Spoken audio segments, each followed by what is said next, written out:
Bismillahirrahmanirrahim. Assalamualaikum warahmatullahi wabarakatuh. Sebelumnya saya mengucapkan selamat datang di semester 2. Pada semester 2 kali ini kita akan berjumpa selama 16 kali pertemuan pada mata kuliah jurnalistik. Biasanya kalau di awal pertemuan ada perkenalan. Baik, mata kuliah jurnalistik ini akan diantarkan langsung oleh saya selaku dosen pengampu mata kuliah jurnalistik. Jadi nama saya Ibu Juhaini. Nah, bisa dipanggil Bu Aini. Pada pertemuan pertama, kita akan membahas tentang ruang lingkup mata kuliah jurnalistik serta apa sih tujuan mata kuliah jurnalistik itu. Kok kita anak PGMI tapi ada mata kuliah jurnalistik? Memangnya kita mau nyiar ya? Mata kuliah jurnalistik ini ruang lingkupnya yang akan kita pelajari selama 16 kali pertemuan. Yang pertama yaitu definisi pers dan jurnalistik, kemudian prinsip, fungsi, serta tujuan jurnalistik. Nah, yang kedua kita akan membahas tentang sejarah perkembangan jurnalistik, baik itu perkembangan jurnalistik yang ada di Indonesia maupun perkembangan jurnalistik di dunia. Kemudian yang selanjutnya adalah kita perlu juga mengetahui undang-undang pers, kode etik, terus bagaimana sih struktur dan kelembagaan jurnalistik. Kemudian bahasa jurnalistik.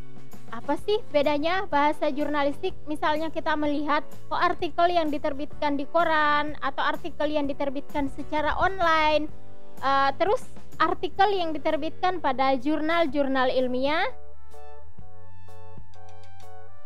Kemudian selanjutnya definisi, prinsip, penyajian, makna dan nilai berita serta jenis-jenis berita. Misalnya jenis-jenis berita banyak sekali. Menonton berita politik, berita pendidikan dan lain sebagainya. Berita pandemi juga. Kemudian ada alat, ada tempat, kemudian ada syarat di dalam melakukan peliputan atau kegiatan ketika kita menghimpun berita misalnya. Terus alatnya apa aja ya, otomatis ada kamera atau misalnya ada paper pensil atau ada handycam dan lain sebagainya. Kemudian pokok bahasan yang terakhir, kita akan berlatih di sini. Bagaimana tekniknya ketika menulis, menyunting, kemudian bagaimana prosesnya ketika mempublikasi, karena sekarang bukan lagi hanya media-media cetak, tetapi yang menjamur adalah media-media online atau berita-berita yang bisa kita saksikan secara online. Setelah 16 kali pertemuan, nantinya diharapkan, jadi ini tujuannya, selama 16 kali pertemuan, di akhir perkuliahan atau setelah selesainya 16 kali pertemuan, kita diharapkan atau adik-adik diharapkan kemampuannya yaitu memiliki pengetahuan otomatis, kemudian memiliki pengalaman, jadi pengetahuan, ada pengalaman, kemudian memiliki skill atau kemampuan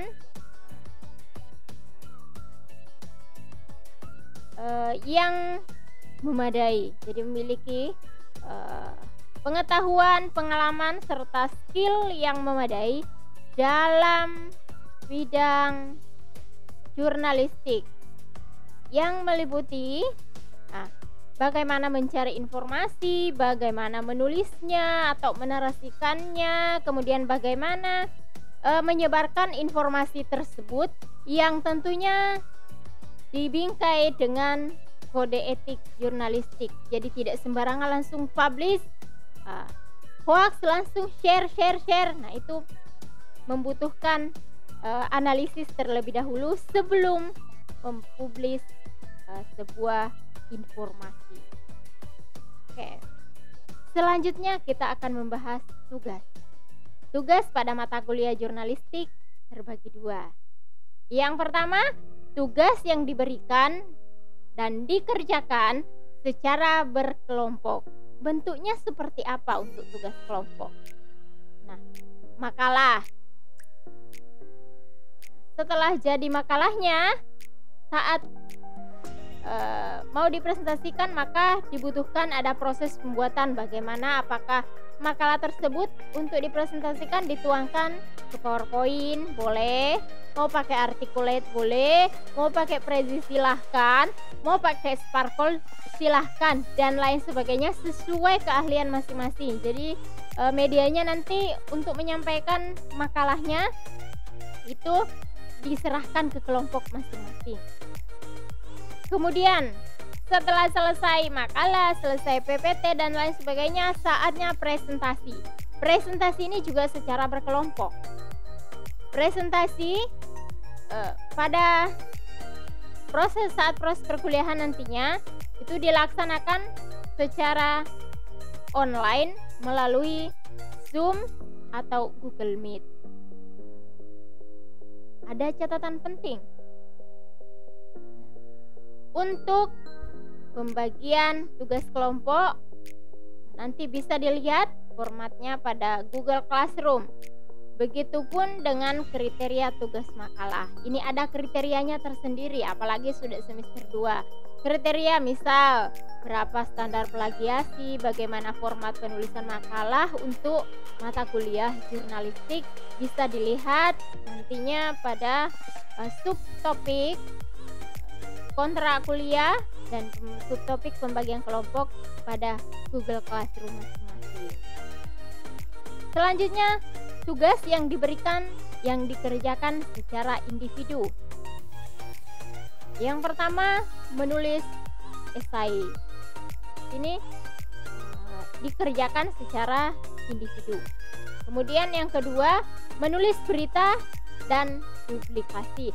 Berita ini maksudnya kita berlatih untuk menulis sebuah berita lalu kita publikasikan pada blog kita masing-masing. Jadi berlatih tidak perlu untuk saya kok ada tugasnya ini berat banget harus mempublish berita. Tidak perlu beritanya dipublish di koran Tempo misalnya, tidak perlu. Cuman berlatih untuk menulis dan mempublikasikan melalui media online, entah itu blog atau apapun itu nantinya. Kemudian di awal perkuliahan juga perlu saya sampaikan teknik menentukan nilai akhir untuk mata kuliah jurnalistik. Ini juga berpedoman sesuai dengan aturan kampus. Ya, performan berkontribusi sebanyak 10%. Kemudian tugas. Nah, ini tugasnya tadi ada 2 loh ya. Jadi ada individu, ada kelompok. Itu nanti diakumulasi tugasnya baik individu maupun kelompok yang diolah datanya nanti menjadi nilai tugas. Kontribusinya 30%. UTS 20%. Kemudian UAS 40%.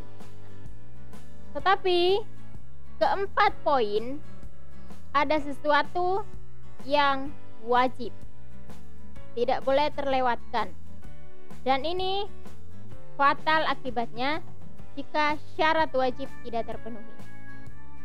Apa itu?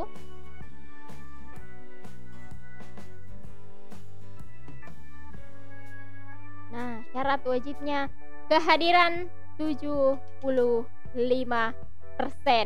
Tidak ada artinya performan dapat 100, dapat 10 nilai tugas misalnya dapat 30, UTS dapat 20, UAS dapat 40, semua dikalkulasi jadi 100% nantinya semua dapat angka 100, tapi syarat wajib kehadirannya tidak terpenuhi, maka yang performan, yang tugas, yang UTS, yang UAS tidak ada artinya karena nilai tidak bisa terproses. Nah, ini yang harus dipenuhi dulu. Tiada artinya tugas UAS dapat nilai 100 sekiranya syarat wajib kehadiran tidak memenuhi kriteria. Ini biasanya jadi momok bagi mahasiswa karena perkuliahan online terkadang membuat mereka lupa absen. Nah, mereka sadar ketika di akhir atau selesai UAS, kok nih presensi saya kurang dari 75%. Nah, itu sangat-sangat fatal akibatnya. Makanya jangan main-main dengan yang namanya absen online. Nah, ada skala penilaian.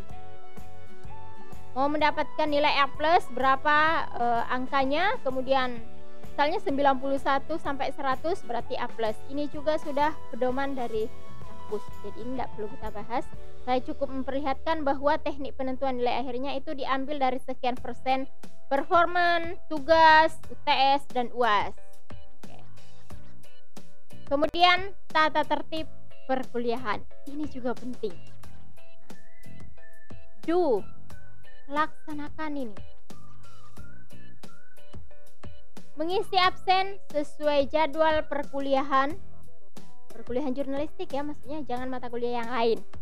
Paling lambat pukul 23.59. Jadi untuk mata kuliah jurnalistik misalnya ya Senin, nah, maka hari Senin saya bebaskan untuk mengisi absen jam 23, paling lambat 23.59. Jika mengabsen jam 1.00 berarti itu sudah masuk hari Selasa, artinya absen kalian tidak terhitung pada hari Senin. Dan itu otomatis. Jadi nanti saya sering absen tapi saya selalu terlambat. Nah, itu yang menyebabkan tidak terhitung atau dianggap alfa. Bu, bagaimana kalau absen saya misalnya sakit? Oh, ya silakan. Kalau misalnya pas tidak bisa mengikuti perkuliahan, sediakan saja tanda buktinya, misalnya keterangan dokter. Silakan mengisi absen, pilih sakit, maka otomatis nanti akan muncul scanan atau diminta untuk mengupload bukti bahwa kalian benar-benar sakit. Kemudian yang selanjutnya, mengikuti proses pembelajaran daring dan siap. Ini siap di depan kamera apabila perkuliahan dilakukan melalui Zoom meeting. Tidak boleh bolos. Join Zoom meeting, kameranya ditutup atau kameranya dinonaktifkan, lalu bersantai ria. Jadi benar-benar mengikuti perkuliahan. Kemudian meskipun kuliahnya online atau di rumah saja, nah, tetap berpakaian rapi dan memperhatikan etika dan estetika ruangan pada saat meeting, atau misalnya pada saat Google Meet berlangsung, tetap berpakaianlah yang rapi. Kemudian menggunakan nama dan foto asli pada akun Google Classroom. Ini yang kadang juga membuat kita bingung. Lain namanya di absen, di Google Classroom-nya juga lain. Ketika melakukan WhatsApp dengan dosen, tidak menyebutkan nama, terus memberikan pertanyaan. Itu seperti apa mengidentifikasinya? Kita tidak mampu. Oh, ini dari kelas apa? Ini dari kelas apa? Makanya ketika menghubungi atau berdiskusi, sebutkan nama dan kelas minimal. Kemudian mengerjakan atau mengumpulkan tugas sesuai dengan jadwal atau waktu yang telah ditentukan atau yang telah disepakati. Jika terlambat, makanya ada sanksinya, ada pengurangan poin nilai kedisiplinan. Oke. Kemudian diskusi kuliah dilakukan melalui subtopik forum diskusi untuk setiap pertemuan pada Google Classroom. Yang tanda merah jangan dilakukan, ini ya, ada don, jangan. Yang di sebelahnya tadi silahkan dikerjakan, yang sebelahnya lagi jangan. Yang pertama, Memberikan pertanyaan terkait materi. Jadi jangan berikan pertanyaan materi terkait materi atau mata kuliah selain di forum diskusi yang telah disediakan pada Google Classroom pada saat ini kapan? Pada saat perkuliahan berlangsung. Jangan diarahkan ke diskusi di Google Classroom, ternyata diskusinya via WhatsApp. Jadi ini tidak diperkenankan ketika proses perkuliahan berlangsung dan yang mau ditanyakan adalah terkait materi atau mata kuliah pada saat itu. Yang selanjutnya, menggunakan akun mahasiswa lain untuk mewakili pengumpulan tugas. Ini jangan sekali-kali dilakukan. Misalnya si B nitip, saya pakai akun kamu untuk mengumpulkan tugas. Nah, kemudian menggunakan akun mahasiswa lain untuk mewakili proses absensi. Satu email atau satu akun seseorang atau satu akun mahasiswa hanya bisa dipakai satu kali untuk mengakses pada jadwal perkuliahan tersebut. Jangan sekali-kali menggunakan akun teman kalian untuk mewakili absen. Kemudian menggunakan akun mahasiswa lain, baik mewakili apalagi untuk ujian. Misalnya pada saat proses UTS, si A mengumpulkan tugas si B, membuka akun si B. Nah, itu kalau perlu dihindari, jangan memberikan akun Anda ke teman Anda untuk titip-titipan. Kemudian, selanjutnya jangan membuat topik atau berkomentar yang mengandung unsur sara, karena itu berpotensi menimbulkan suasana yang kurang nyaman. Begitupun dengan topik tentang pornografi, janganlah berkomentarlah yang sopan pada forum diskusi sesuai dengan materi atau mata kuliah. Oke, ada pertanyaan? Jika ada pertanyaan, silahkan kita jumpa melalui forum diskusi Google Classroom mata kuliah jurnalistik.